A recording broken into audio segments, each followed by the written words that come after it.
Hi, I'm Stephen from OneClick LCA, and today I will talk to you about Quick Start templates.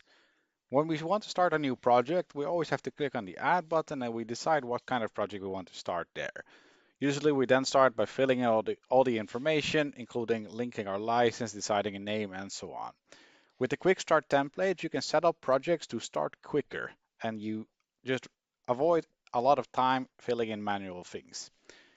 When I select my license here, I already have a template which I have just created earlier. And parts of the things which it does automatically is select my name, the folder type, the building type, the country, any optional information I might want. It already decides on all this information from my design settings, plus what input I want to start with for my project. If I then click on next, I will go through everything already automatically and it directly starts me in the project with all the basic stuff set. So how can you do this? It's quite straightforward. We navigate to our company account, where we also, for example, have our private data and private constructions. And when we navigate to the tab, which is called Quick Start Templates, we can make new templates. When we click on Add, we decide our template name.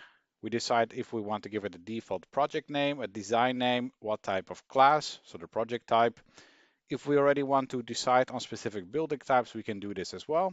The country, if we want to apply our LCA parameters automatically, and if we want these settings to be edited. Then if we have any specific tool we want to start with, we can select them. Of course, your selection of tools depends on the tool you are using and on your license. Then if we want them to start with a specific tool, we can do this as well. And based on that, if you have a lot of projects which have recurring settings, let's say you're doing a lot of office projects or a lot of schools or so on, you can make templates to just start them automatically. And that way you don't have to fill in a lot of information and you can just start your project really quickly.